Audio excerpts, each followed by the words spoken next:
Olá, pessoal! Vamos estudar juntos a lição bíblica da ciência cristã?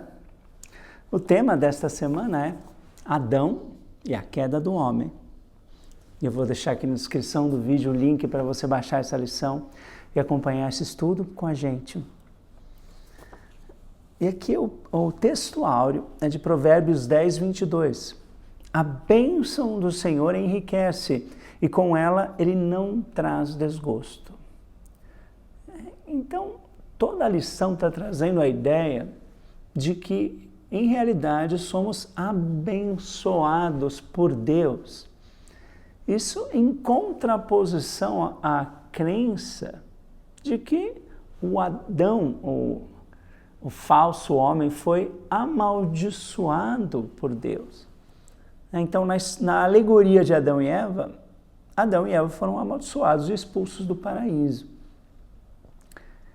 E essa lição vai mostrar que esse era o falso homem que foi amaldiçoado ou foi expulso.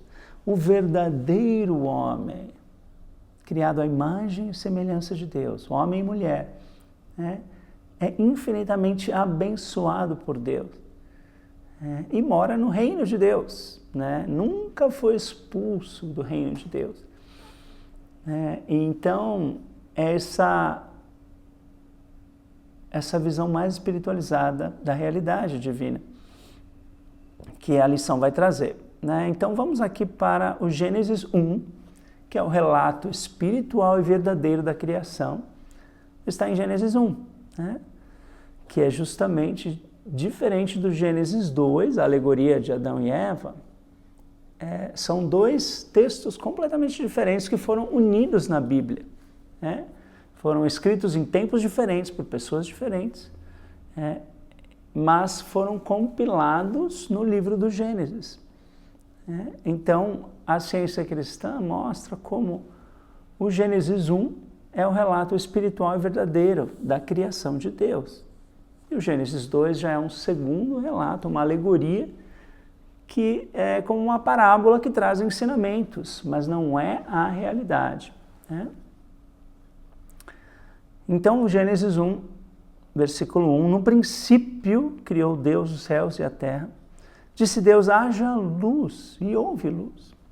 Luz é justamente iluminar a nossa compreensão, para que a gente entenda a realidade divina.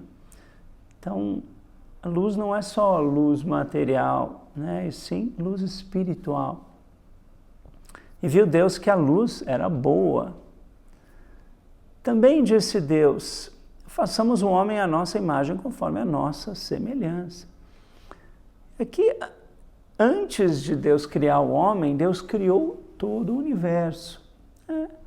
A terra, o céu, o mar, todos os animais, as plantas.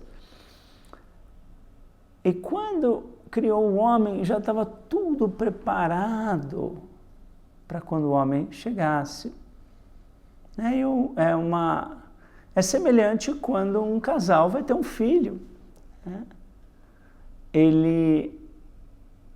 Antes do filho nascer, o casal já se prepara para receber essa criança. Já, às vezes, separa um quarto para ela, ou um bercinho, fraldas, roupinhas. Quando essa criança nasce, já está tudo preparado para ela. E a mesma coisa, na criação espiritual. Deus preparou todo o reino dele para quando nós, os homens e mulheres, chegássemos. Já estava tudo preparado para nos receber. Mostra esse amor que Deus tem para com o homem. E disse, façamos o homem à nossa imagem conforme a nossa semelhança. Tenha ele domínio sobre os peixes do mar, sobre as aves dos céus, sobre os animais domésticos, sobre toda a terra, sobre toda a matéria, e sobre todos os répteis que rastejam pela terra. E justamente tem muito simbolismo aí, e deu a diferença também de domínio e dominação, Então, o homem mortal acabou misturando isso, achando que destruir a natureza, ficar, né, tentando ter lucro e destruindo a natureza para ter lucro, é uma forma de domínio. Não, isso é dominação, né? É diferente. Domínio é justamente ter o equilíbrio. Você vai explorar as riquezas da natureza com equilíbrio, mantendo a harmonia ali, não causando ruptura, né, na harmonia da Terra. Então, essa ideia de domínio, né, um domínio espiritual, um domínio amoroso, um domínio que traz equilíbrio, né, e não desequilíbrio ao meio ambiente. Né, tanto que os povos indígenas, né, sempre usufruíram do meio ambiente, ou seja, demonstraram domínio sem destruir, né, a natureza. E nós, né, homens mais modernos, ditos civilizados, podemos demonstrar esse mesmo equilíbrio, esse mesmo domínio, né, e não destruir a natureza. Criou Deus, pois, o homem à sua imagem, a imagem de Deus o criou, homem e mulher os criou. Então, Deus criou homem e mulher. Já na alegoria do Gênesis, né, na alegoria do Gênesis 2, depois a gente menciona sobre essa ideia de que houve uma certa diminuição ali do papel da mulher, né? Mas vamos lá. Homem e mulher os criou, e Deus os abençoou. Ao contrário da alegoria em que Deus amaldiçoou Adão e Eva. Aqui no final do Gênesis 1, final da criação espiritual, Deus os abençoou. Ele disse: sede fecundos, multiplicai-vos, enchei a terra e sujeitai-a.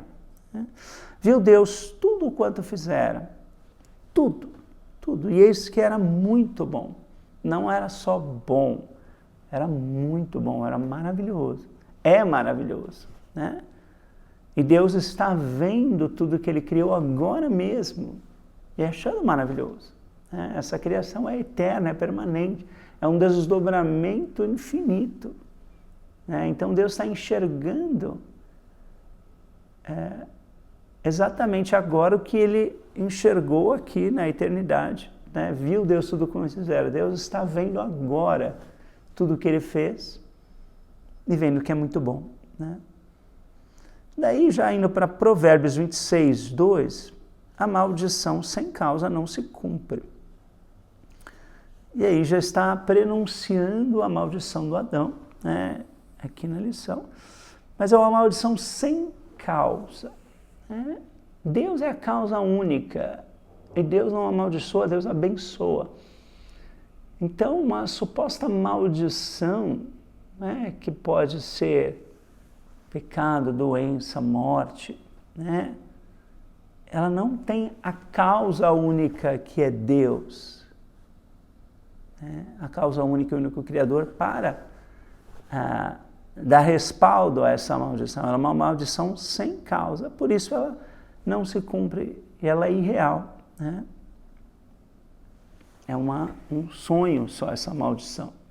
Então vamos aqui para a seção 1. Em Salmos 89, 15. Bem-aventurado, né, ou abençoado o povo que conhece os vivos de júbilo, que anda, ó Senhor, na luz da tua presença. Nós somos esse povo, andamos na luz da presença de Deus. No Salmo 8, Deus fala que Deus deste-lhe domínio sobre as obras da tua mão e sobre seus pés tudo lhe puseste. Então Deus deu domínio, Deus nos deu, Deus deu ao homem domínio sobre as obras da tua mão e sobre os nossos pés tudo nos puseste. Sobre seus pés tudo lhe puseste. Eu acho interessante porque às vezes parece que os problemas estão caindo na nossa cabeça, Parece que estamos abaixo de tudo, Está tudo desmoronando na nossa cabeça. E esse trecho não, nós estamos por cima, sob os nossos pés, tudo está posto. Né? Nós estamos junto com Deus, o homem verdadeiro é espiritual e está junto com Deus, no alto, na espiritualidade, por cima de todo o erro, né? Não por baixo. E Deus nos deu domínio sobre as obras da tua mão. Aqui no 1 de João 1, vou para o versículo 3, diz assim: ora, a nossa comunhão é com o Pai e com o seu Filho Jesus Cristo.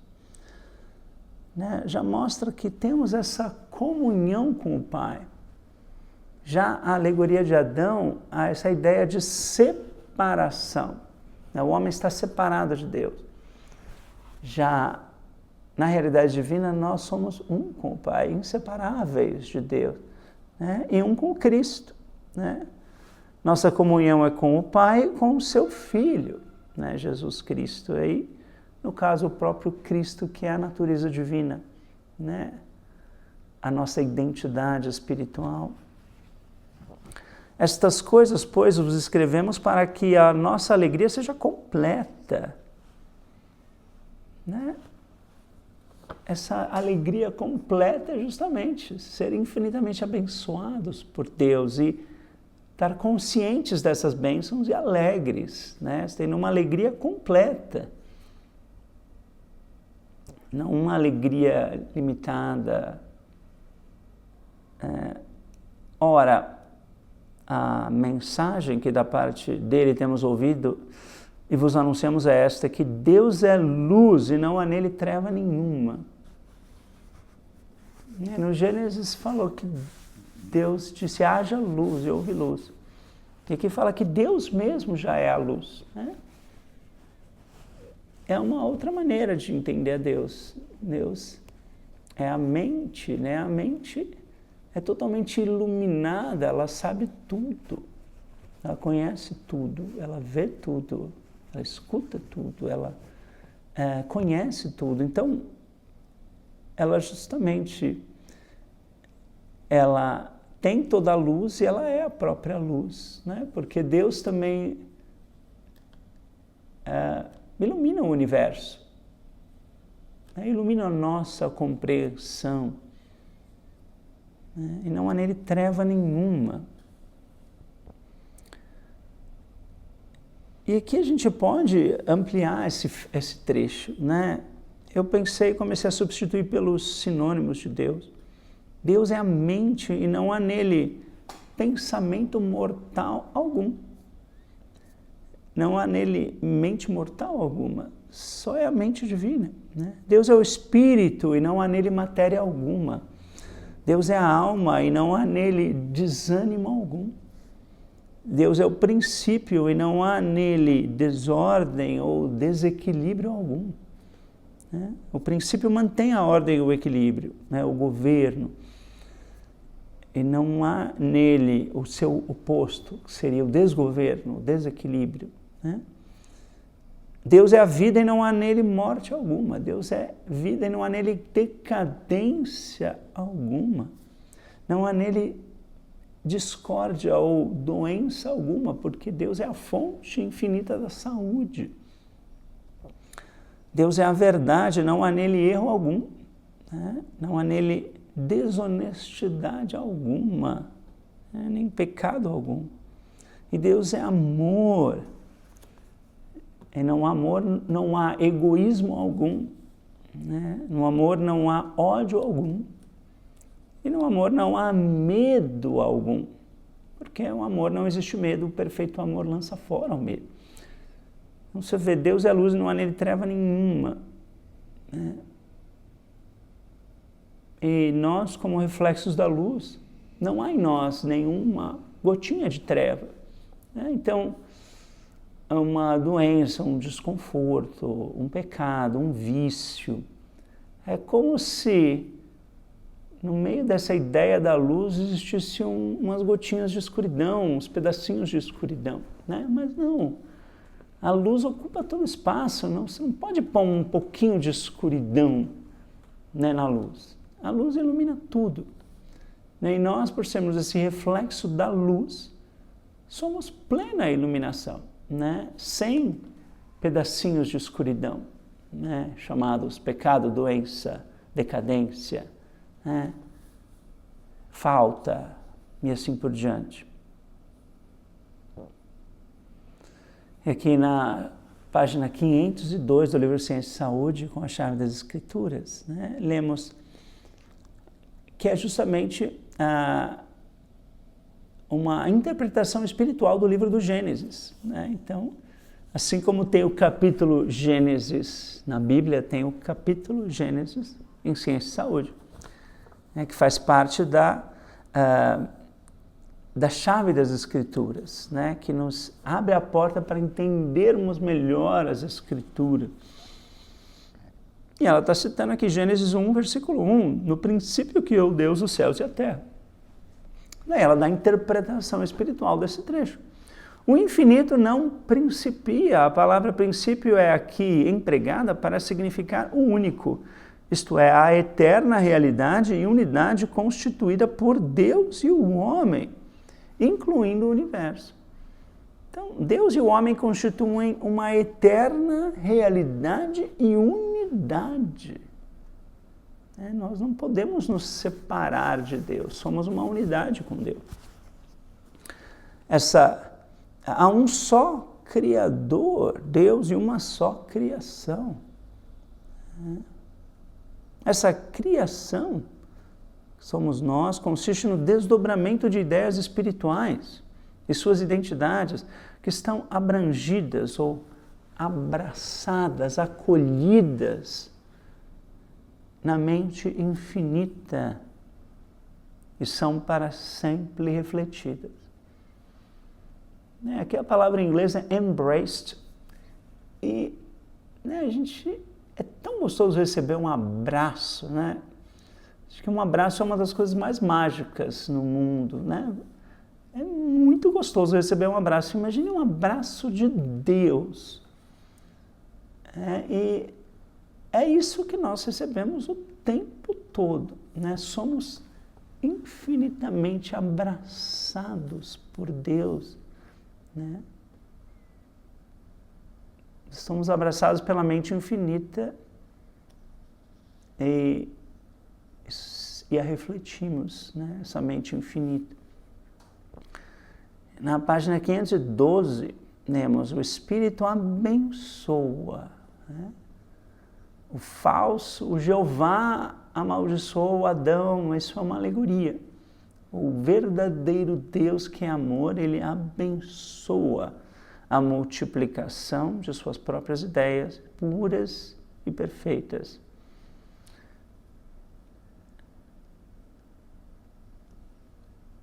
Isso também, agora que me ocorreu que quando produzimos algo, né?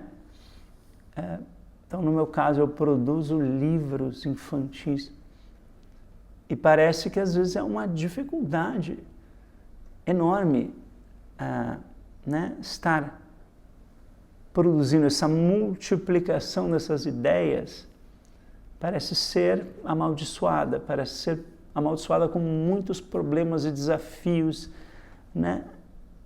Assim como qualquer pessoa que tem um negócio, está produzindo algo, né? Enfrenta desafios humanos, né?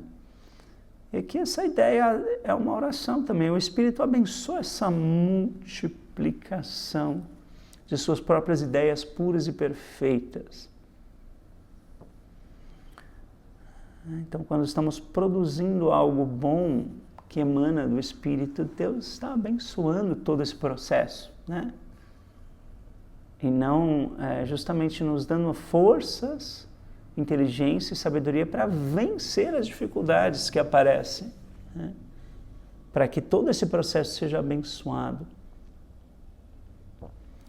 Na página 266, o homem é a ideia do Espírito.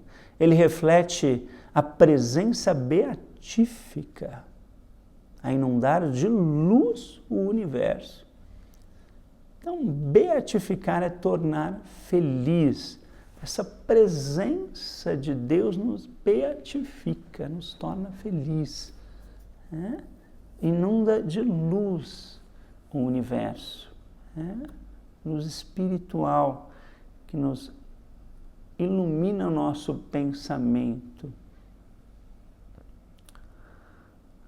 Na página 280, do amor, bem como da luz e da harmonia, as quais são a morada do Espírito, só podem vir reflexos do bem.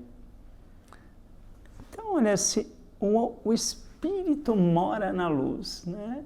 Você vê aqui que já são 3 alegorias diferentes. Primeiro, Deus criou, haja luz. Depois, fala que Deus é luz. E agora que Deus mora na luz.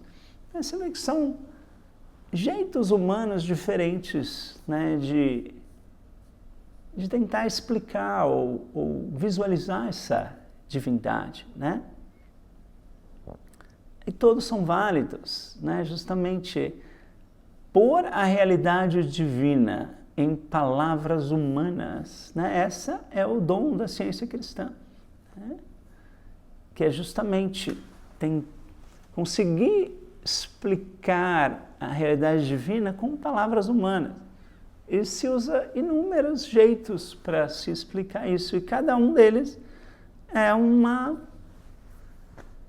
preciosidade que a gente vai acolhendo e vai usando para a gente compreender melhor a verdade, né? E essa ideia de que moramos na luz, né? Não na escuridão. É gostoso, né, pensar nisso. Se o Espírito mora na luz, nós, como ideias do Espírito, emanações do Espírito, moramos na luz, né? E na página 540, o Cristo é o progênito do Espírito, ou é a emanação do Espírito, é o Filho do Espírito. Né? A existência espiritual mostra que o Espírito não cria um homem mau, nem um homem mortal, que cai em pecado, doença e morte. Né? Então, o bem não pode criar um homem mau, né?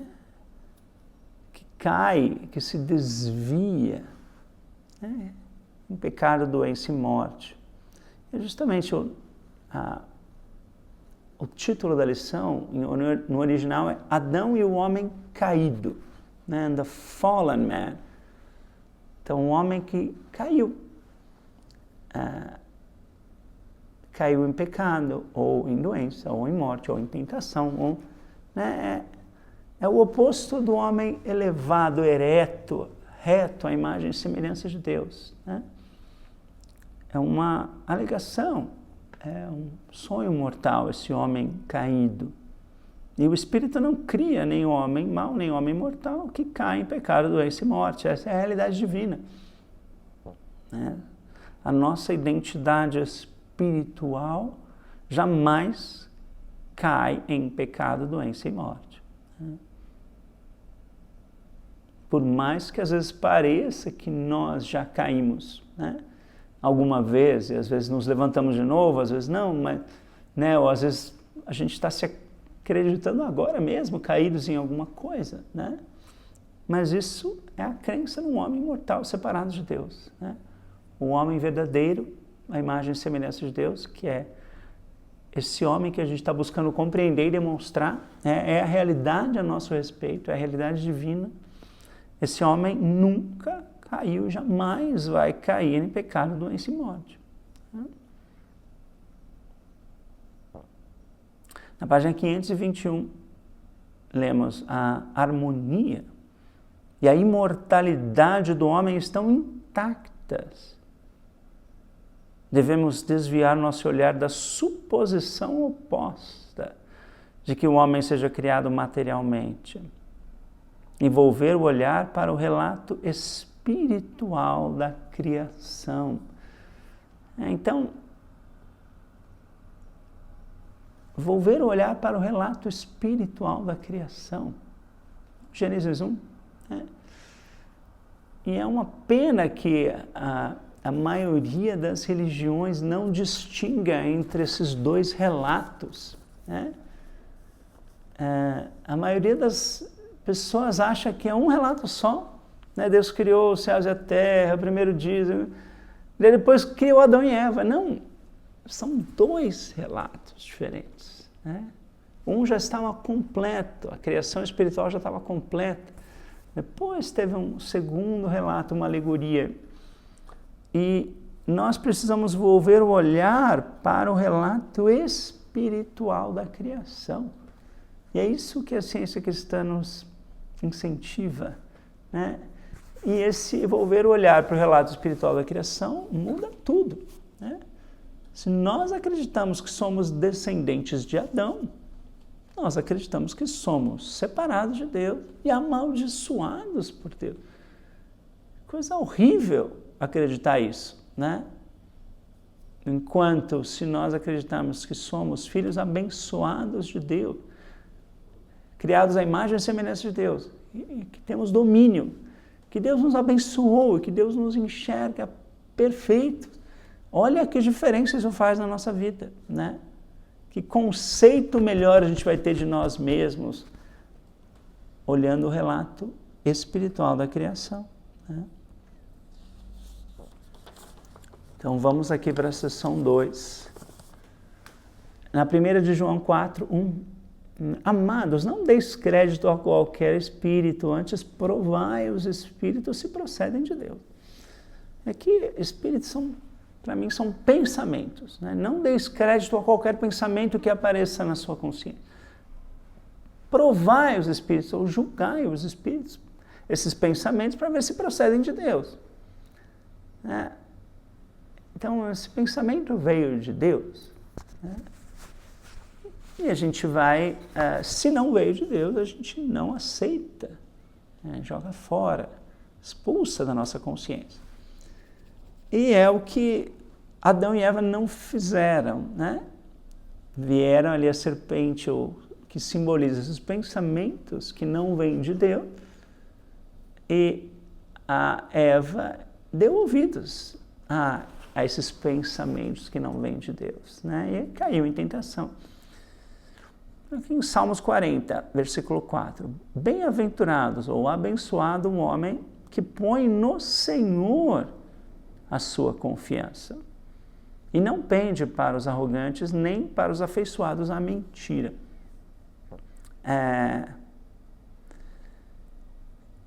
E no inglês esse trecho está diferente, né? Fala assim, nor turn aside to lies, né? Ele não olha para o lado, não se desvia para olhar mentiras, né? Para prestar atenção em mentiras. Então, se a gente pensa que a gente tem um caminho reto e estreito a seguir, é o caminho reto e estreito da verdade, e nós não nos desviamos para contemplar mentiras. Uma mentira aqui, uma outra mentira aqui. Não, bem-aventurado aquele homem que se mantém no caminho reto e estreito e não se desvia nem para a direita nem para a esquerda para contemplar mentiras, né? É assim que eu entendo esse trecho. E é justamente isso que Eva e Adão não fizeram, né? Eles se desviaram para contemplar mentiras da serpente, né? Que a serpente estava ali mentindo. E aqui temos o começo dessa alegoria, que é o Gênesis 2, aqui está em versículo 6, uma neblina subia da terra e regava toda a superfície do solo. Então lembra que a criação espiritual começou com luz, que haja luz. Aqui começa com neblina, né? Com uma coisa que não dá para enxergar direito com a neblina e tal. É o oposto, é uma alegoria, né? Então formou o Senhor Deus, o próprio nome de Deus é diferente, né? No original, Gênesis 1, Deus é Elohim, no Gênesis 2, Deus é Jeová, né? Então, é um conceito de Deus diferente que está sendo exposto aqui. O Jeová é um Deus tribal, um Deus à imagem e semelhança do homem, que fica bravo, que julga, que condena, né? Então, é um outro conceito de Deus que também está sendo apresentado aqui, né? O Senhor Deus. Então formou o Senhor Deus ao homem do pó da terra e lhe soprou nas narinas o fôlego de vida. E o homem passou a ser alma vivente. E daí só depois que ele criou é que foi preparar as coisas, né? Ao contrário do Deus verdadeiro, que primeiro preparou tudo, depois trouxe o homem já com tudo preparadinho. Aqui não, Deus criou o homem do pó da terra, daí depois ele plantou o Senhor Deus no jardim no Éden, na direção do Oriente, e pôs nele o homem que havia formado. Então o Senhor Deus fez cair pesado sono sobre o homem, que é o oposto da luz, né? É escuridão, e tomou uma das costelas e dessa fez uma mulher, né? Da costela que o Senhor Deus tomara, o homem transformou-a numa mulher e lhe a trouxe. Então, é uma criação material completamente diferente da criação espiritual. Isaías 2, 22. Afastai-vos, pois, do homem cujo fôlego está no seu nariz, pois em que é ele estimado? E aqui afastai-vos desse conceito de homem em cujo fôlego está no nariz, né? Que depende da matéria, que é material, né?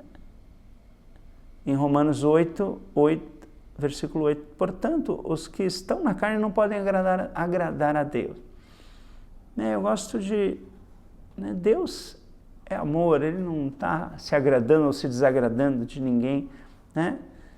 É nós aqui, quando estamos na carne, nós não nos agradamos de Deus. Porque se o nosso pensamento está na carne, ele não pode estar ao mesmo tempo no espírito, né? Então a gente se agrada de Deus quando o nosso pensamento está focado em Deus, no espírito, né? Então, os que estão na carne não podem se agradar de Deus, né? Desfrutar das bênçãos que vêm de Deus, porque o pensamento deles está mergulhado na matéria, né? e não voltado para o espírito. Na página 267, em Ciência e Saúde, lemos: os filhos de Deus não se originam da matéria, nem do pó efêmero. Aqui já está trazendo um conceito real de quem nós somos. Nossa verdadeira identidade não se origina na matéria, nem no pó efêmero. Na página 523, no erro, tudo vem de baixo, não do alto. Tudo é mito material, em vez de ser a reflexão, o reflexo do espírito. Então, Adão e Eva são um mito, uma alegoria. Página 522, o primeiro relato atribui todo o poder e governo a Deus e reveste o homem, né, com a perfeição e o poder provenientes de Deus. Completamente diferente do Adão que está nu, né? O homem é a imagem e semelhança de Deus, ele está revestido com a perfeição e o poder provenientes de Deus. O segundo relato descreve um homem como se fosse mutável, mortal.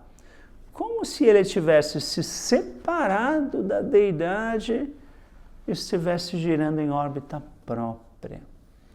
E várias vezes a gente se sente assim, separado de Deus, girando em órbita própria, batendo a cabeça, tendo problemas, dificuldades, sofrimentos. Não somos nós, é a crença num eu separado de Deus, é a crença no Adão, né, que está girando em órbita própria. Quando a gente lembra quem nós realmente somos, né, não podemos estar separados da deidade e nem estamos girando em órbita própria, né? Somos um com o Pai, né, girando na órbita do amor divino, né, governados pelo amor. E a ciência explica que a existência separada da divindade é impossível. O original, olha no inglês ali no Ciência e Saúde, está escrito separate from divinity. Então a palavra que a senhora usou é divindade, não natureza divina. E a palavra divindade, tanto no inglês quanto no português, significa Deus ou natureza divina, de acordo com o contexto. nesse contexto eu interpreto como significa Deus. Né? Pelo menos é o que o contexto diz. A ciência explica que a existência separada de Deus é impossível. Né? Nós não podemos existir separados da vida, separados do amor, separados da mente. Né? Uma ideia não pode existir separada da mente que a gerou, né? Que é Deus. Então, a nossa existência, a existência separada da divindade é impossível. Aqui na página 525, né, já no meio do parágrafo, diz assim: o homem reflete a Deus. O gênero humano representa a raça de Adão e é uma criação humana, não divina. Então você vê que ela, né, traz esses dois termos, homem como o homem é a imagem e semelhança de Deus, gênero humano seria esse homem mortal, né? Separado de Deus, diferente, né? Esse gênero humano representa a raça de Adão e é uma criação humana, não divina. Não é Deus que criou esse homem mortal, bagunçado, doente, que cai em pecado, né? Deus não criou isso, né? Isso é uma criação humana, não divina. Na página 502, lemos: considerando espiritualmente sua sequência, o livro do Gênesis é a história da falsa imagem de Deus, denominada pecador mortal. Aqui a tradução não está de acordo com o original, né? Eu vou ler o que está escrito no original. O original diz: essa deflexão do ser, focalizada corretamente, tem o propósito de sugerir a verdadeira reflexão de Deus, ou o verdadeiro reflexo de Deus. Então, o que a palavra no original diz deflection? Essa palavra é igual no português e no inglês, deflexão. Né? Deflexão significa desvio. Desvio. Né? Esse desvio do ser, né, que é como se o ser estivesse perfeitamente alinhado com o eu sou, com Deus, mas esse conceito de Adão, do homem mortal, é um desvio do ser. Já não está mais alinhado com o ser que é Deus. É como se houvesse um desvio. Então, esse desvio do ser, essa deflexão do ser, focalizada corretamente, tem o propósito de sugerir o verdadeiro reflexo de Deus. Então, a gente enxerga ali, isso aí é um desvio da realidade, não é a realidade. A realidade é justamente o homem perfeitamente alinhado com Deus, que nunca se desviou nem para a direita nem para a esquerda. Então, por isso, a gente usa o Adão como para entender o que não é, né? O que não é a realidade. E a realidade é justamente o inverso, né? O homem inseparável de Deus, impecável, harmonioso, saudável, né? Revestido com todos os atributos de Deus e não nu, né? Então, nu no sentido de desprovido, né? De desassistido. Então, o homem de Deus é revestido com os atributos e o poder de Deus. Então, vamos aqui para a seção 3, Jeremias 17, 5. Maldito é o homem que confia no homem. Eu achei interessante, né, essa ideia. E depois diz: bendito o homem que confia no Senhor. Esses dois trechos juntos, assim, fica interessante. Eu só fui reparar hoje, estudando. Então, quer dizer, quando a gente confia no homem, a gente é maldito. Claro que podemos confiar na imagem e semelhança de Deus, não é? É confiar no homem mortal, né? Esse homem que, em vez de confiar em Deus, fica confiando no homem mortal e acaba se decepcionando, acaba se entrando em problemas. Então, maldito o homem que confia no homem e faz a carne mortal o seu braço e se aparta o seu coração do Senhor. Então não é só confiar no homem, é se apoiar na matéria e se apartar de Deus. Isso tudo que é o maldito, né? Agora, o bendito o homem que confia no Senhor e cuja esperança é o Senhor. Então, vamos ser esse homem bendito, vamos confiar no Senhor e ter toda a nossa esperança voltada para o Senhor. No Gênesis 3, versículos 1 em diante, temos a chegada dessa serpente, né, na alegoria, né, nessa história.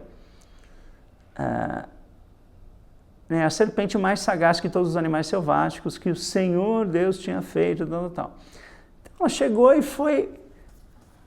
A validade dessa alegoria de Adão e Eva é justamente como uma historinha para a gente ficar alerta, para a gente aprender, né? Não está mostrando a realidade, está mostrando justamente essa alegação de separação. E também o que é útil para a gente é ver essa técnica da serpente, né? De sutilmente, com pensamentos que não vêm de Deus e sugerindo uma coisa aqui e tal. Então, primeiro ela foi perguntando, você não pode comer de nenhuma ave? Daí a Eva, não, das aves a gente pode comer só uma que a gente não pode comer, né? A árvore do conhecimento do bem e do mal. Daí a serpente fala, não, mas é justamente essa que é a melhor. Você está perdendo se você não provar dessa, né? E daí promete, a serpente faz essas promessas, né? É certo que não morrereis, porque Deus sabe que no dia em que dele comerdes, se vos abrirão os olhos e sereis como Deus, conhecedor do bem e do mal. O interessante aqui para mim, para entender essa técnica da serpente, é a serpente, ou esses pensamentos que não vêm de Deus, sempre prometem um prêmio, se você vai ganhar algo, né? Com esse desvio de conduta.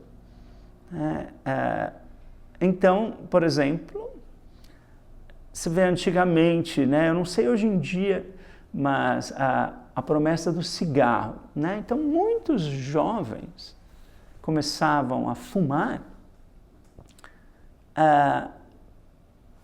A serpente prometia, você vai parecer mais velho, você vai parecer mais elegante, né? Então, existiam essas promessas embutidas ali em começar a fumar. E também sempre a promessa de que, não, você nunca vai ficar viciado, você é mais forte que isso. Os outros se viciam, mas você não se preocupa, pode começar a fumar que você não vai se viciar. E aí a pessoa se viciava, né? Mas sempre a promessa é de que não vai se viciar. Então tem sempre uma promessa embutida. Então hoje em dia, uma outra tentação, jovens que vão na balada, assim, né? Daí tomam às vezes algum alucinógeno, uma balinha, coisas assim, que são... E daí alguma droga, né, que fala assim, não, você vai ficar mais solto, você vai curtir mais o som, não sei o quê. A promessa talvez é curtir mais, né, se divertir mais, com aquele estimulante, né, aquela droga. A mesma coisa com a promessa da bebida alcoólica, né? Então, hoje eu estava pensando nisso, né, como... quando eu era pequeno, assim, quando eu tinha 11 ou 12 anos, meus colegas de classe às vezes faziam bailinhos, que a gente se juntava na casa de alguém, tocava música e você pedia para a menina para dançar com você, e você dançava abraçadinho, uma música lenta. Era um bailinho, né? Isso vinha de uma tradição já antiga, na época de Mary Baker Eddy tinha bailes, e que as pessoas se conheciam em bailes, né? Onde existia esse incentivo às pessoas se conhecerem. Então, um homem tirava uma mulher para dançar, era uma oportunidade para conhecê-la, né? Já depois ali, quando eu já estava com 16 anos, mais ou menos, acabou esses bailinhos, começou uma geração mais de balada, assim, e nessas danceterias você não tinha mais esse incentivo, não tinha mais a música lenta para você dançar, para você pedir uma menina para dançar com a menina, e era uma oportunidade de conhecê-la. Então, os homens aqui, as mulheres ali, um querendo conhecer o outro, mas não existe essa oportunidade. E daí muitas pessoas começavam a beber com a promessa de se soltar. Se eu beber, né, a serpente falando, se você beber, você vai ficar mais solto, você vai ter coragem de chegar na menina e conversar com ela, né, algo assim. Então, é uma promessa de que a bebida ia te soltar e acabava, às vezes, né, levando para o outro, né, ficando bêbado, fazendo besteira. E a gente sabe, né, os malefícios da bebida. Então, você vê que sempre tem uma promessa que não é cumprida, né? Assim, então, a gente tem que estar de olho, né? O que esse pensamento que não vem de Deus está me prometendo aqui? Será que vai ser cumprido, né? O tentador, né, o diabo, para Jesus prometeu tudo. Olha, se você me adorar, eu vou te dar tudo, né? E podia dar tudo? Não. O diabo não podia dar nada, não tem nada, né? É só um pensamento, um errôneo. E Jesus falou, arreda Satanás, né? Ao Senhor teu Deus adorarás, só a Ele darás culto. Então não caiu nessa ideia de que ele fosse ganhar algo se curvando ao erro, né? E daí outra sugestão interessante para a gente pensar é a das bets, né? É uma pena, né, enorme que essas bets estão se proliferando, né? A tentação ali, a serpente está falando, você vai ganhar. Você faz uma aposta pequena e você pode ganhar muito, né? Então também a serpente está prometendo um ganho. E daí o cara aposta, daí não, mas na próxima vez eu vou conseguir, na próxima vez, e vai perdendo dinheiro e vai...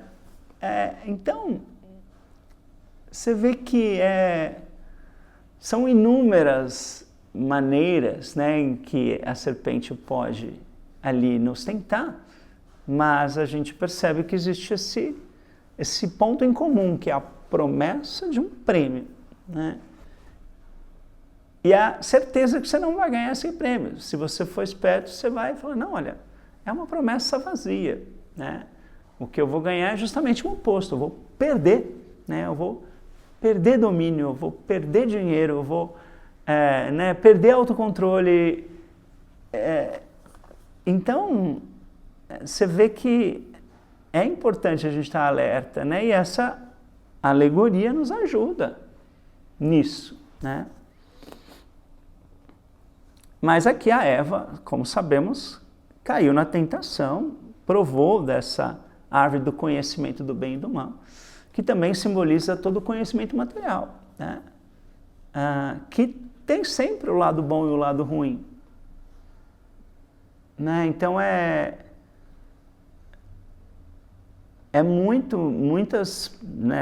muitas ciências, né? Aí no caso a ciência médica, eu estou pensando especificamente, é uma árvore do conhecimento do bem e do mal, né? Então as pessoas estudam as doenças na tentativa de curar as doenças, mas acaba que tem sempre esse outro lado. Ele começa a acreditar naquilo, dá poder àquilo, e às vezes consegue, às vezes não consegue curar.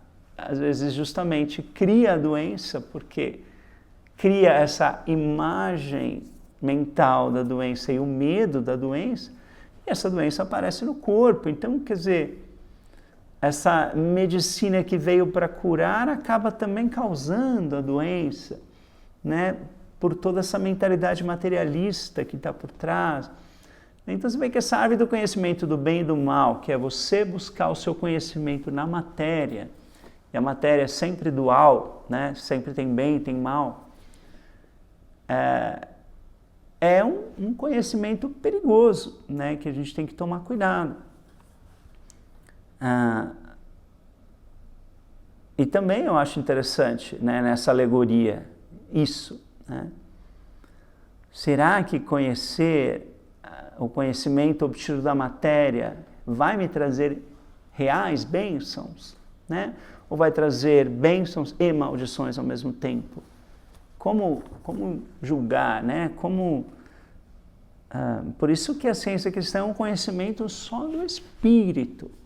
E é um conhecimento que só traz bênçãos, né? Não traz o outro lado, que é a maldição, como o conhecimento da matéria, né? O conhecimento do espírito é um conhecimento de algo que é inteiramente bom, né? E que só traz bênçãos.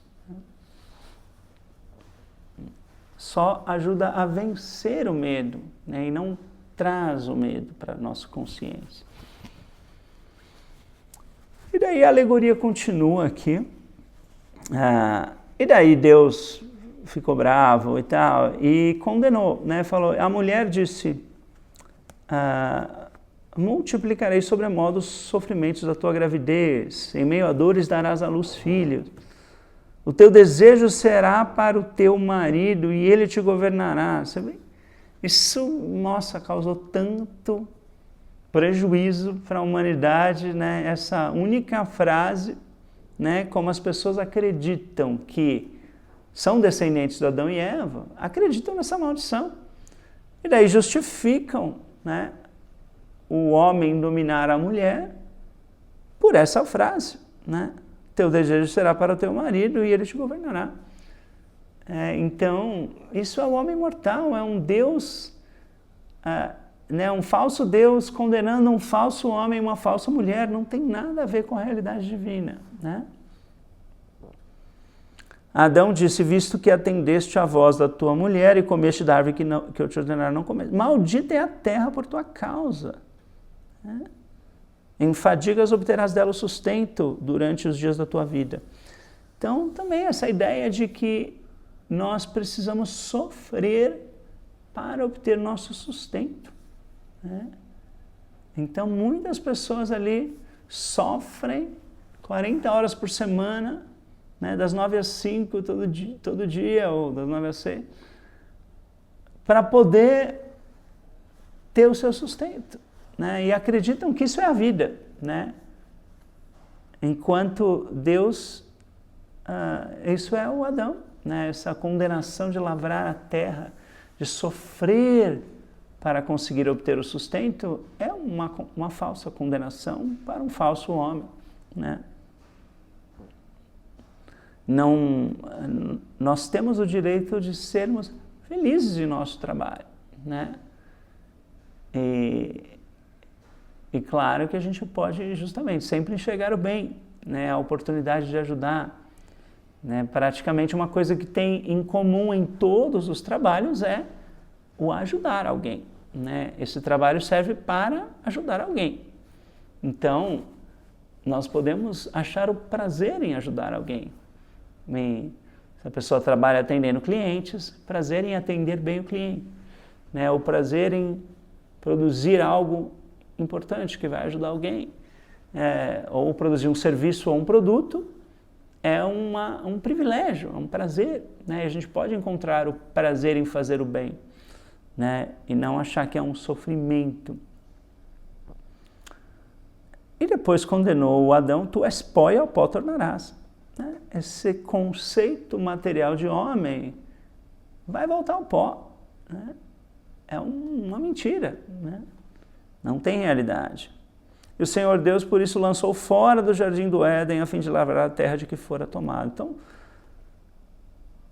né, ele foi expulso ali do paraíso, enquanto a imagem e semelhança de Deus, né, o homem vive no reino de Deus, é infinitamente abençoado, nunca foi expulso, né, sempre foi incluído e abençoado por Deus. Então você vê que tem tantos detalhes aqui, né, na história. Vamos aqui, o que o Ciência e Saúde diz, na página 522. Acaso o Criador condena a sua própria criação? Não, né? O verdadeiro Criador nunca condenaria a sua própria criação. Ali é um falso Deus condenou um falso homem, né? Essa é a alegoria de Adão. 539, lemos: Deus jamais poderia transmitir um elemento do mal e o homem nada possui que não lhe provenha de Deus. Isso é muito importante. Deus jamais iria transmitir uma doença hereditária, né? Deus é nosso único pai e mãe e nós só herdamos toda a saúde e harmonia e santidade que vem de Deus, né? Então Deus jamais poderia transmitir um elemento do mal e o homem nada possui que não lhe provenha de Deus, né? Como pode então o homem ter base para fazer o mal? Não pode, ele não tem base para fazer o mal, né? De onde vem a propensão ou o poder para praticar o mal? Não vem de nenhum lugar, né? É uma falsidade, é uma alegação do erro de que alguém possa ter propensão para o mal, para o pecado. Teria o Espírito cedido à matéria o governo do universo? Não, né? O Espírito jamais cedeu à matéria o governo do universo, né? Jamais cedeu aos genes o governo sobre quem nós somos, né? Então, jamais cedeu aos hormônios o poder de nos governar, né? Então, é uma alegação do erro, né? De que o Espírito cedeu à matéria o governo. Não, jamais, né? As Escrituras declaram que Deus condenou essa mentira sobre a origem e o caráter do homem, ao condenar seu símbolo, a serpente, a rastejar abaixo de todos os animais selváticos. Então Deus só condena a mentira, né? O verdadeiro Deus, né? Página 533, lemos que a verdade, interrogando o homem sobre o conhecimento que ele tem do erro, constata que a mulher é a primeira a confessar sua falta. Ela diz: a serpente me enganou e eu comi. Né? Lembra que justamente essa atitude de Adão também é uma atitude que podemos parar para pensar, né? E a senhora Ed nos convida a parar para pensar. Quando o Senhor interrogou, né, o Adão, ele falou assim: olha, a mulher que tu me deste, ela me deu do fruto e eu comi. Ou seja, o Adão quis jogar a culpa para a mulher e para Deus que tinha dado aquela companheira para ele. É uma atitude que não traz progresso, né? É a atitude de ficar só jogando a culpa para os outros. Isso a gente vê muito na política, né?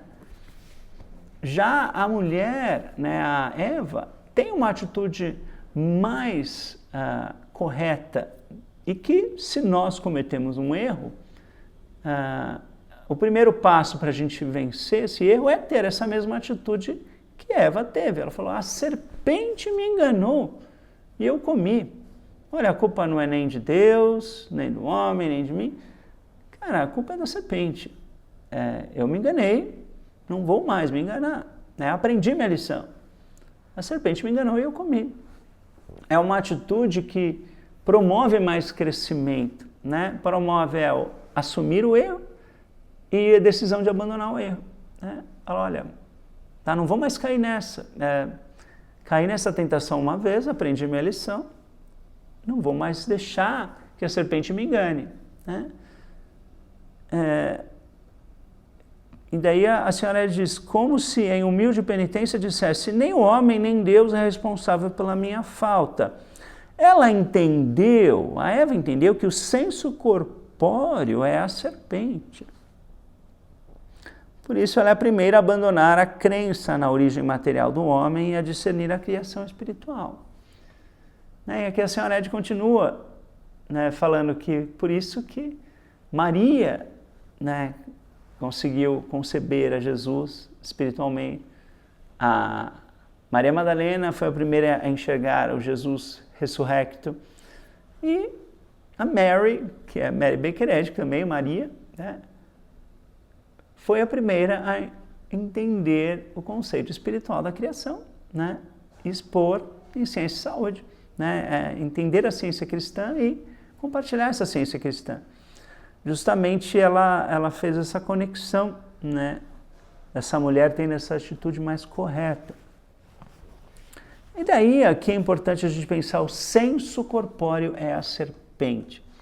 Então, a serpente não é só tentação para pecar no sentido tradicional da palavra, né? Usar drogas, bebida e assim por diante. Não.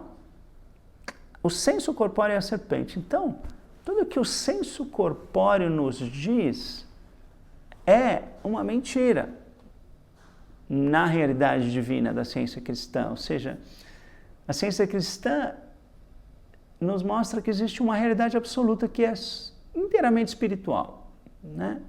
Deus perfeito, o homem perfeito, é o absoluto. Já o senso corpóreo mostra um relativo, né? Então ele mostra um corpo que pode estar harmonioso. O fato de estar harmonioso, ele é mais parecido com a realidade espiritual, porque a realidade espiritual é 100% harmoniosa.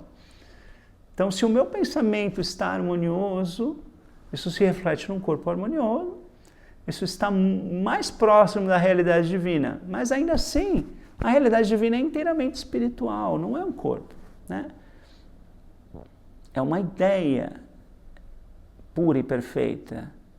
Isso é a nossa realidade espiritual. Ainda assim, o corpo harmonioso está mentindo porque está falando que somos materiais, né?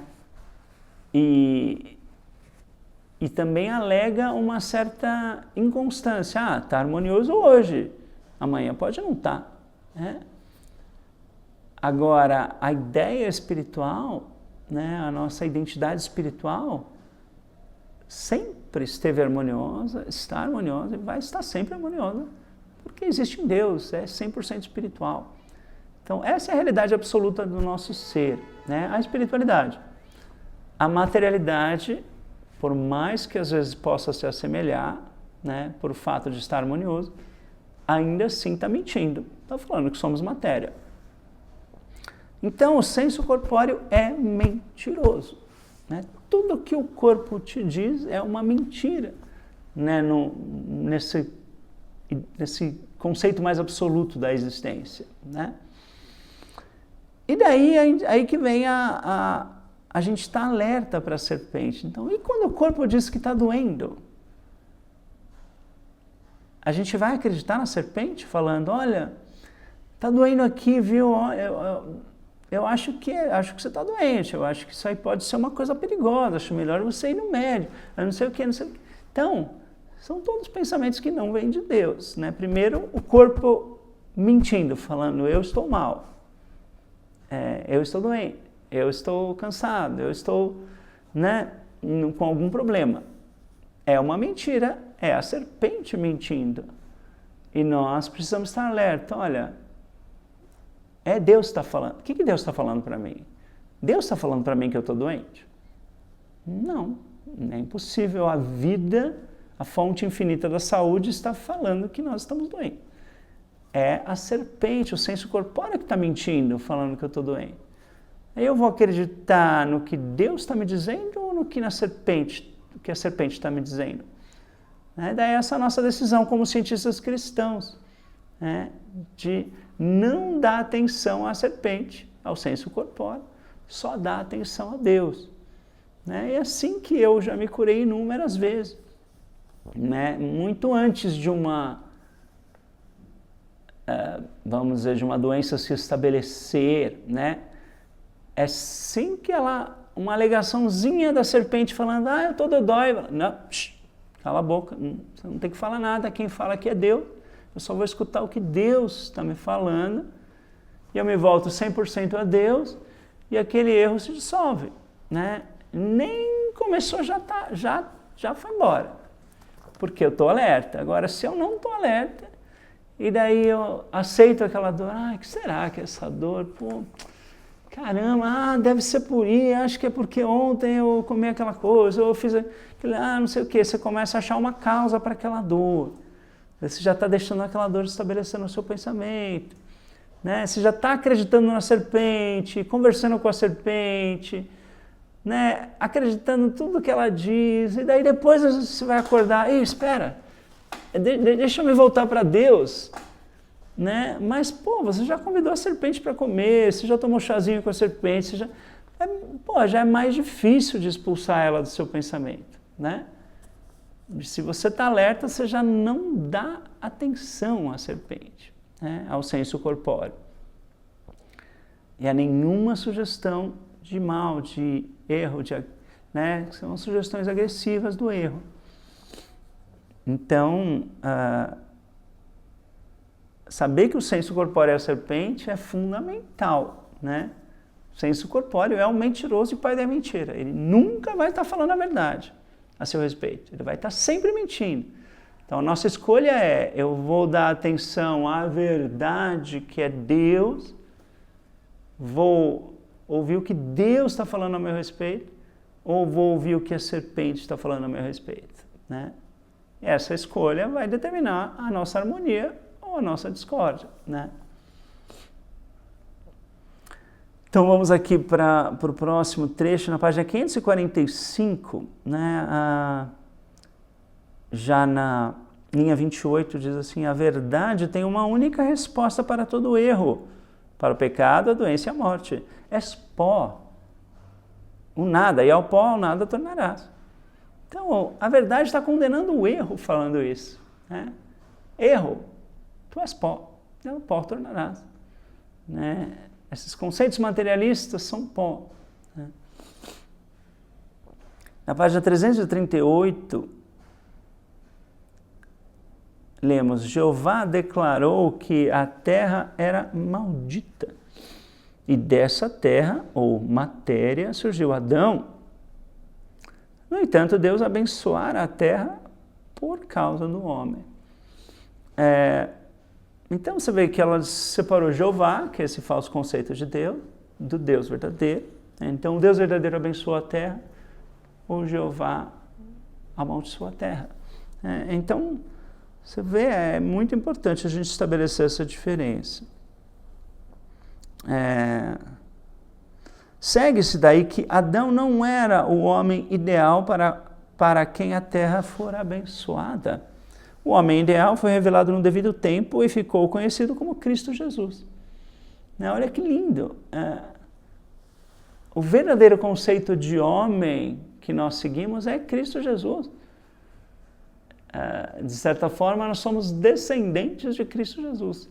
Quer dizer, ele veio mostrar um modelo de homem criado à imagem e semelhança de Deus. E Adão mostra o falso modelo, né? O homem mortal. Enquanto prejuízo já causou à humanidade essa crença de que somos descendentes de Adão, em vez de descendentes de Cristo Jesus, né? É o Cristo Jesus que veio mostrar quem nós somos, né? O verdadeiro ideal de homem, criado à imagem e semelhança de Deus.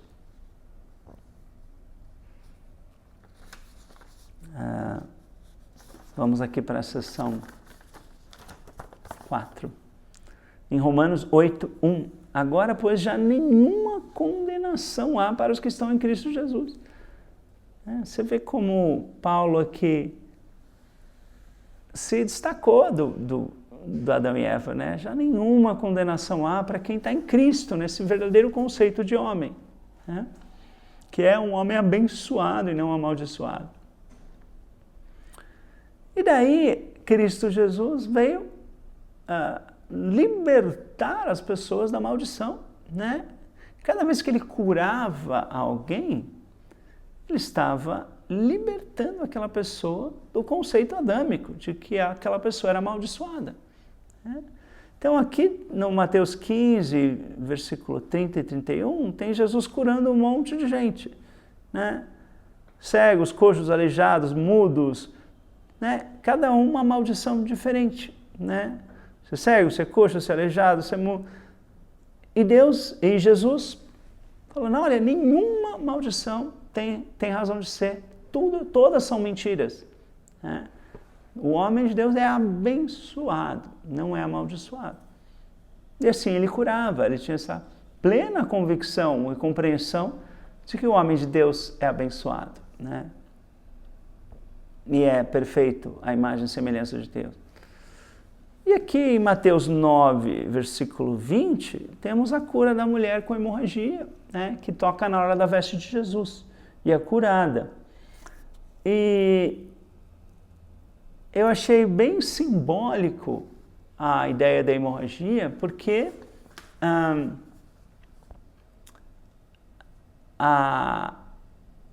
tem essa crença de que as mulheres são condenadas a terem um ciclo menstrual doloroso, né?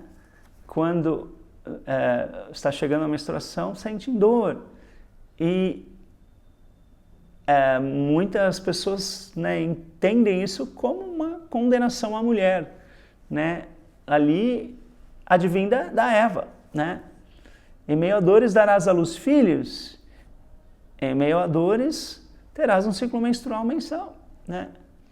E muitas mulheres aceitam essa maldição como inevitável, né? Tentam lidar com ela, às vezes com remédio, com alguma coisa, ou simplesmente sofrem e depois vão para frente.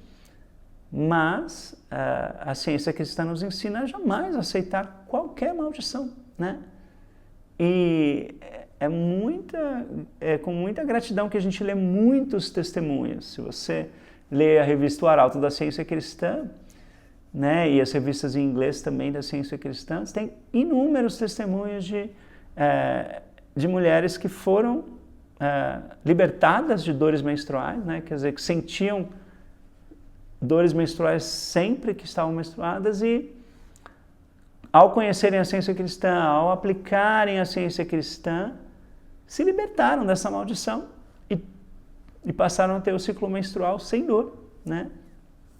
E da mesma forma, inúmeras mulheres, né, com o pensamento elevado, né, da ciência cristã, tiveram partos absolutamente sem dor, né? Essa compreensão absoluta da realidade divina, de que são espirituais, de que a ideia que está nascendo é espiritual e não pode causar dor, não pode causar, né, problemas ao ambiente. Então, tem até um trecho específico do Ciência e Saúde, né, que fala ali sobre a oração, né, na hora do nascimento de uma criança e tal. Então, tudo isso a ciência cristã está nos dando essa compreensão espiritual para vencermos qualquer tipo de maldição, né? Em Apocalipse 22, versículo 3, lemos: nunca mais haverá qualquer maldição. E em Provérbios 10, 22, repete o textuário, né? A bênção do Senhor enriquece e com ela ele não traz desgosto. Porque muitas pessoas acreditam que a bênção do Senhor vem com desgosto.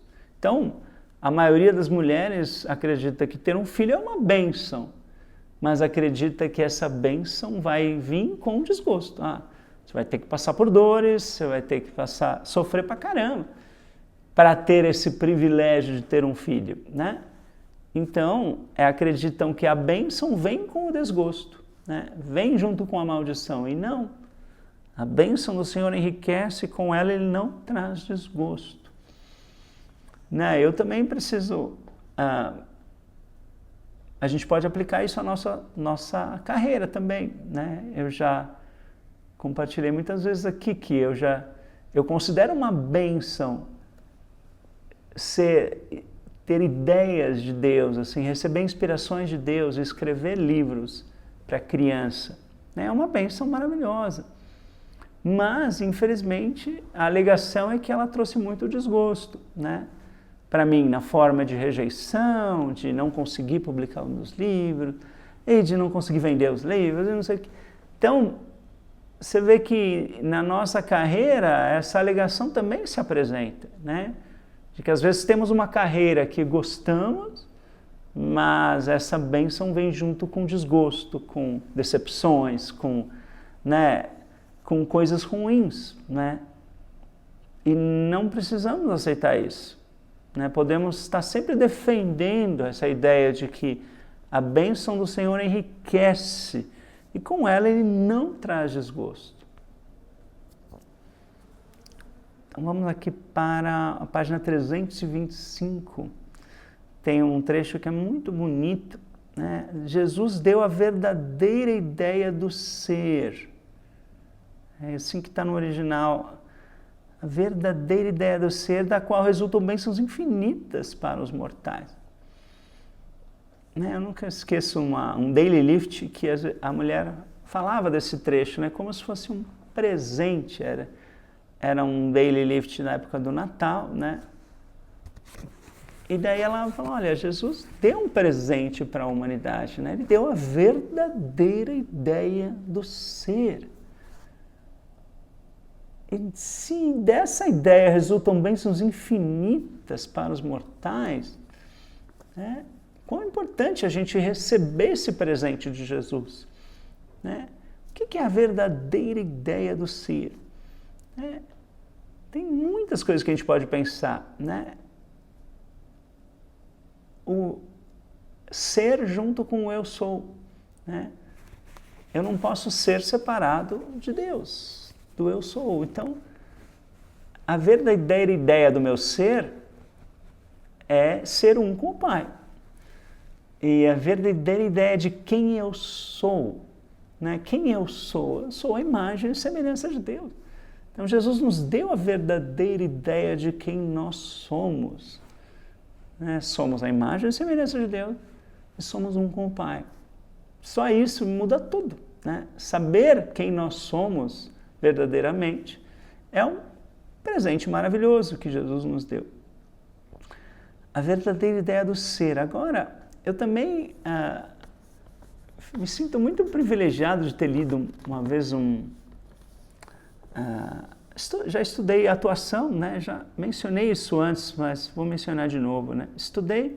Fiz cursos de atuação para cinema, né? Para ser ator de cinema. E também já li livros, né? E um livro falava muito desse verbo ser, né?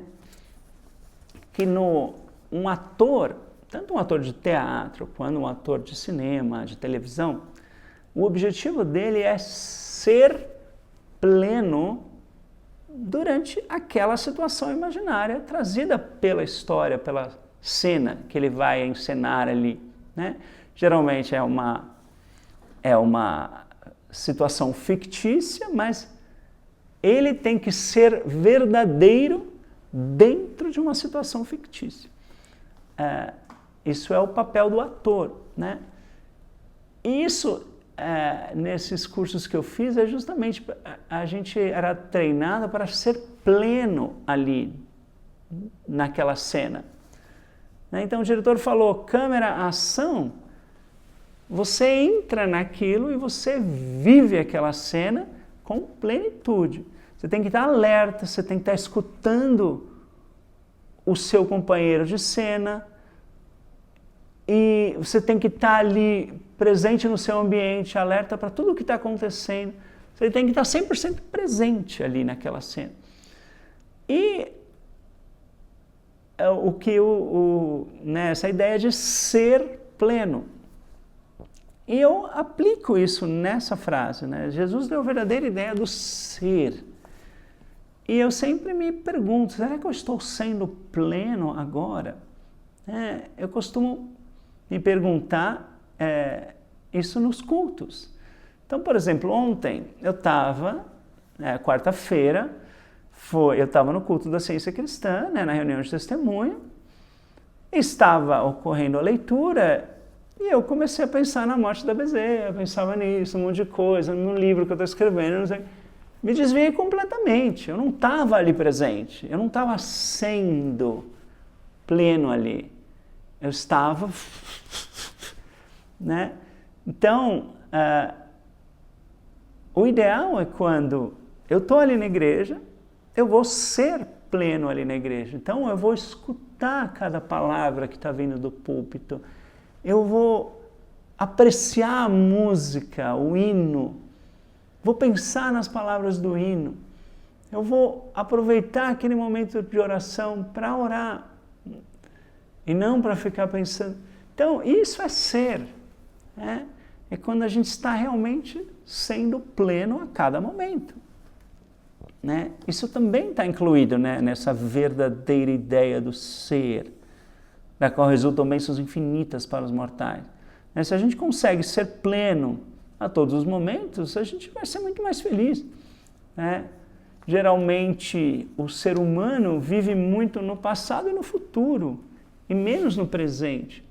Então ele está magoado com o passado, preocupado com o futuro, e não está sendo no presente.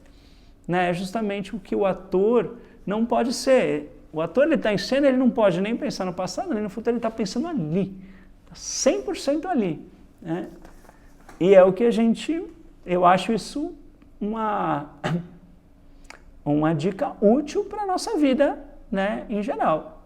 Né? Se quando a gente vai trabalhar, a gente está 100% focado no que a gente está fazendo, está 100% ali, a gente vai trabalhar muito melhor. Né? E daí vai voltar para casa com uma sensação de gratidão, né? E vai poder curtir melhor os tempos livres, porque você sabe que você, na hora de trabalhar, você trabalhou bem e você merece o seu tempo livre. Né? Então, quanto mais a gente trabalha bem, mais a gente também curte os tempos livres, né? Os momentos de lazer, porque a gente está com a consciência limpa. Né?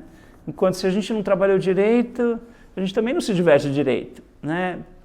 Porque às vezes a gente está, eu não precisava ter feito aquilo, não sei o que. Então, o ser pleno o tempo todo é um privilégio, né? E deveria ser o normal. E eu acho que Jesus era pleno o tempo todo. Ele estava ali, né? Ele estava ensinando os discípulos, ele estava curando, ele estava, né, orando, não estava desviando o pensamento. Então, eu acho que ele foi um exemplo nesse sentido também. Né? Na página 259, lemos que a natureza divina teve sua melhor expressão em Cristo Jesus, o qual lançou sobre os mortais um reflexo mais nítido de Deus e elevou a vida deles a um nível mais alto do que lhes permitiam seus pobres modelos de pensamentos que apresentavam um homem caído, doente, pecador e moribundo. Né? Então, no inglês é só fallen, né? Caído, que pode ser caído em pecado, doença, morte, tentação, qualquer coisa. Né? E não é expulso da graça divina, a tradução não... É uma interpretação, não é uma tradução aqui, né? O original é caído. Então, pensamentos que apresentavam um homem caído, doente, pecador e moribundo, que é um pensamento adâmico, né? As pessoas acreditam que são semelhantes a Adão, ou seja, são caídos, doentes, pecadores e moribundos, enquanto, na verdade, devemos compreender que somos semelhantes a Cristo Jesus. Né? A compreensão como a de Cristo a respeito do ser científico, né? A verdadeira ideia do ser é justamente essa compreensão do ser científico. E da cura divina inclui o princípio perfeito e a ideia perfeita. Isso é o ser. Princípio perfeito e ideia perfeita. Deus perfeito e o homem perfeito. Como base do pensamento e da demonstração.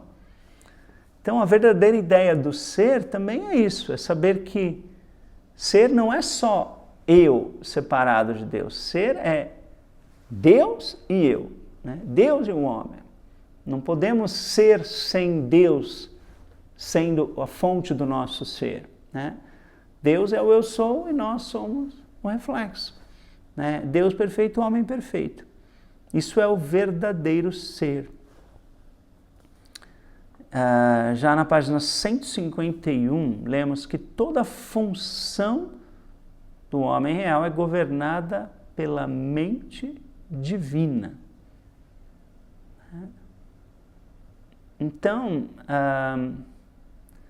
isso se aplica, é um trecho que eu gosto de orar muito com esse trecho, porque ele se aplica a muita coisa que, quando tem alguma função do corpo que parece que não está em harmonia, né? Por exemplo, a digestão, né?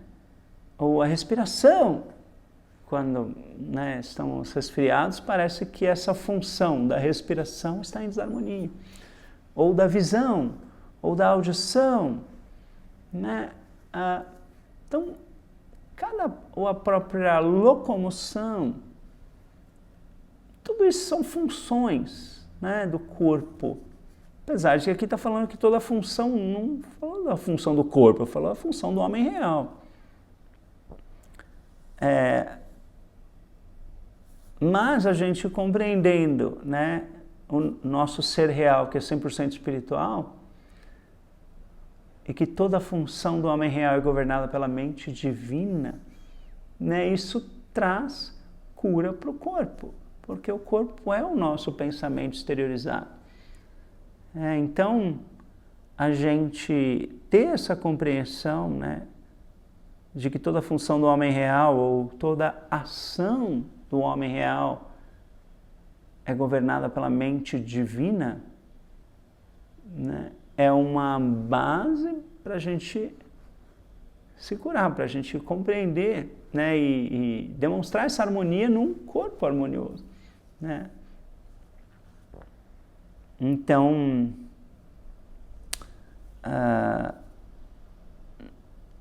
eu acho importante a gente ter essa ideia, né?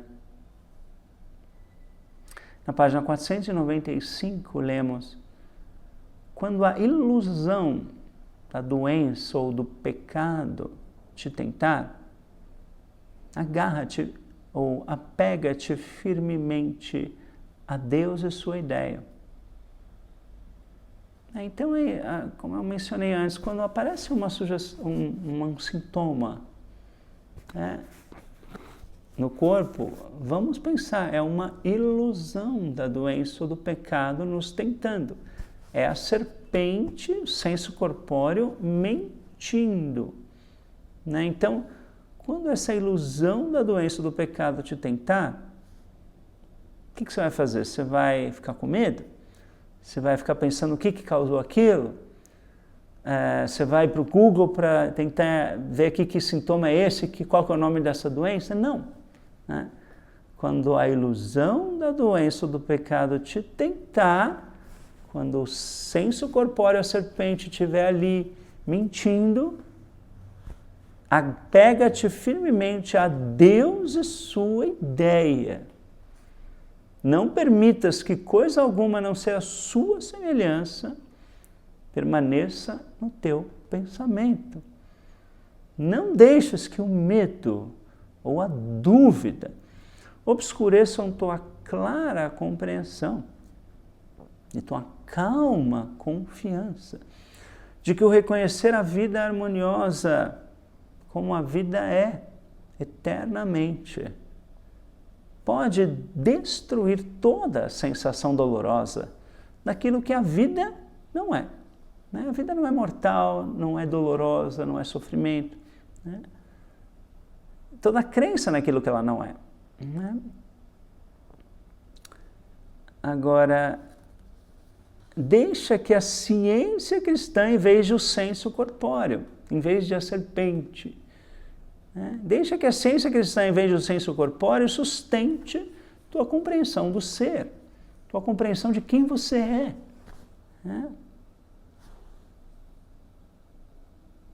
Essa compreensão suplantará o erro pela verdade, substituirá a mortalidade pela imortalidade e imporá silêncio à desarmonia mediante a harmonia.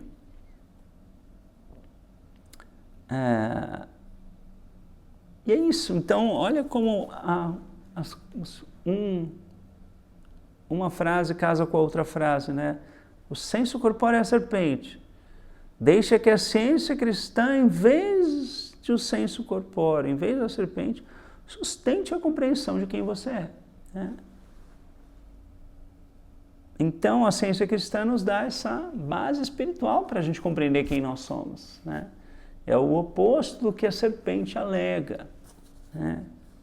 Alega que somos mortais, materiais, decadentes e assim por diante. Né? Todas as alegações do senso corpóreo. Na página 14, lemos: a tristeza se converte em alegria quando o corpo é controlado pela vida, pela verdade e pelo amor espirituais. O corpo é o pensamento. Né? Quando aparece corpo, a gente pode substituir por pensamento. Né? O corpo é o meu pensamento exteriorizado. Então, a tristeza se converte em alegria quando o meu pensamento é controlado pela vida, pela verdade e pelo amor espirituais. E esse pensamento abençoado se reflete num corpo harmonioso. Né? Projeta um corpo harmonioso. Quando, na página 557, quando a neblina da mente mortal se dissipa, fica anulada a maldição que diz a mulher: em meio a dores darás à luz filhos. A ciência divina dispersa as nuvens do erro com a luz da verdade e levanta o véu e mostra que o homem nunca nasce e nunca morre, mas coexiste com o seu Criador. Então o homem, o corpo material nasce e morre. O homem, que é espiritual, a imagem e semelhança de Deus, nunca nasce e nunca morre, né? Mas coexiste com o seu Criador. Né? Isso é muito bonito. Né?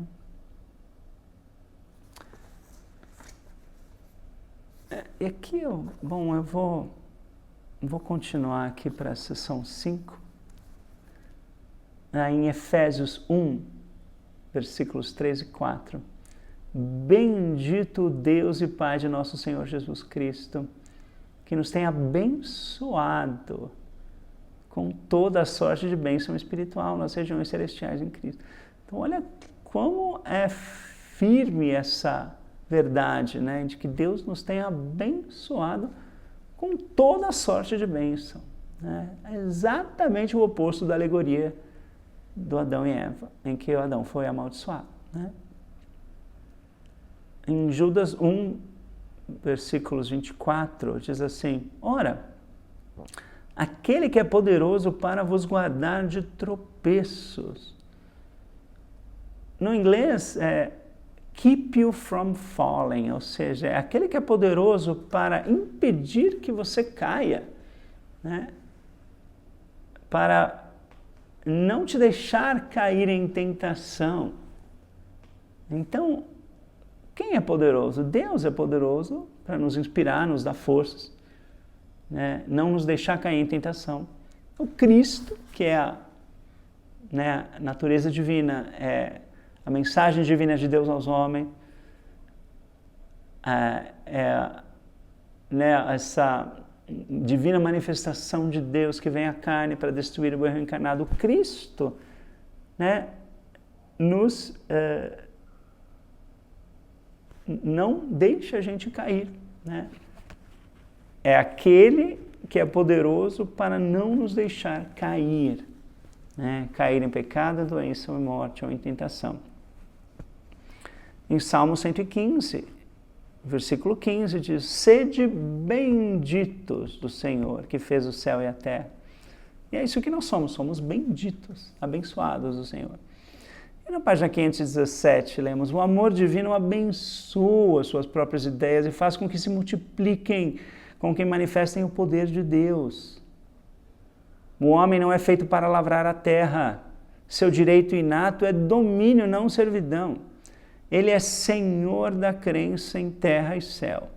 Aqui o original, he is Lord of the belief in heaven and earth. Então, a tradução seria: ele é senhor da crença em terra e céu, sendo que ele mesmo está subordinado unicamente a seu Criador. Essa é a verdadeira ciência do ser. Então, nós não estamos subordinados à matéria, às supostas leis materiais. Somos subordinados unicamente ao nosso Criador, a Deus. Nós estamos sujeitos unicamente a Deus. E nosso direito inato é domínio e não servidão ao corpo, servidão às leis materiais, né? Servidão à matéria. Nosso direito inato é domínio. Deus nos deu domínio sobre toda a terra, sobre toda a matéria. Eu me sinto muito grato quando eu manifesto esse domínio, na forma de dominar o corpo. Tenho feito bastante exercícios e os exercícios que eu faço são uma demonstração de domínio sobre o corpo. O nosso direito inato é domínio e não servidão. Também domínio sobre as atitudes, como eu já falei. Antigamente eu costumava cair bastante em tentação na gula, de comer demais. E eu tenho demonstrado com bastante consistência um domínio sobre a gula. De sempre pegar uma quantidade correta de comida, sem exagerar.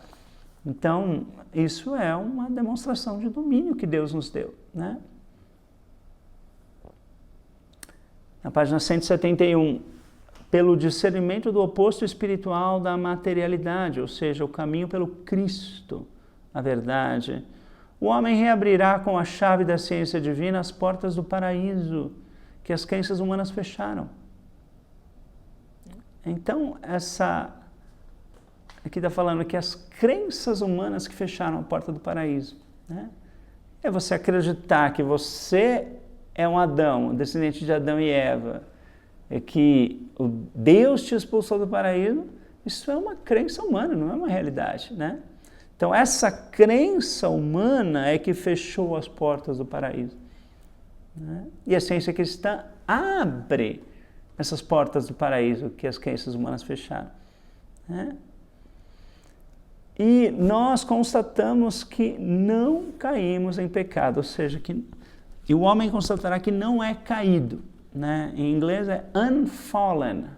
É uma palavra que não existe no português, o unfallen, quer dizer, o não caído.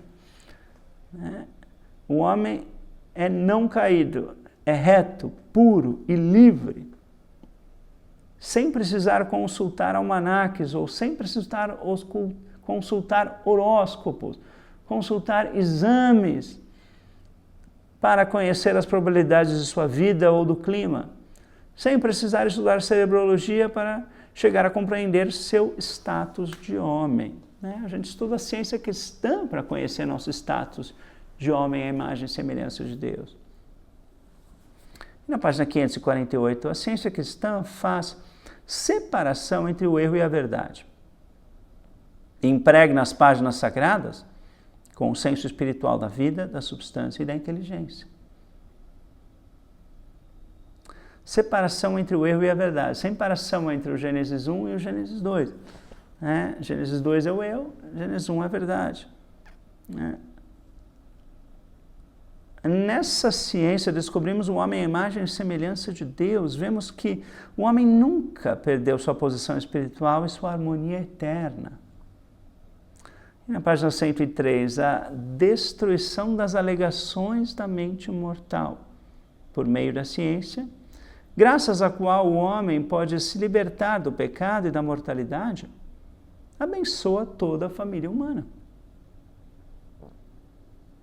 Abençoa, o oposto de amaldiçoa. Então, a destruição das alegações da mente mortal, das alegações da serpente, do senso corpóreo, por meio da ciência, graças à qual o homem pode se libertar do pecado e da mortalidade, abençoa toda a família humana.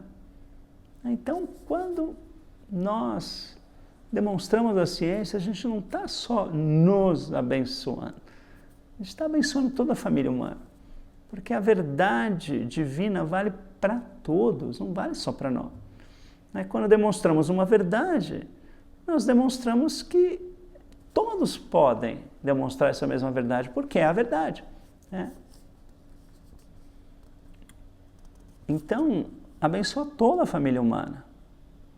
E na página 249 lemos que apareçam o homem e mulher da criação de Deus. Isso aqui está entre aspas e se refere ao Gênesis 1. Né? Homem e mulher os criou, né? E Deus os abençoou. Então, ali fala desse homem e mulher. E você vê, não é o homem e a mulher, homem e mulher. Que no ser criado por Deus, tem as qualidades masculinas e femininas. É um ser completo, né? É uma ideia completa de Deus. Então, homem e mulher os criou, mostra que Deus criou o homem à sua imagem e semelhança, com todas as qualidades masculinas e femininas. Né? Um homem completo. O homem e mulher completos. Né? Então, o homem manifestando doçura e carinho e amorosidade, que são qualidades ditas femininas, e a mulher demonstrando também força, domínio, autoridade, que são qualidades tradicionalmente mais associadas ao masculino. Né? Mas o homem e a mulher são completos, né? Que apareçam o homem e mulher da criação de Deus.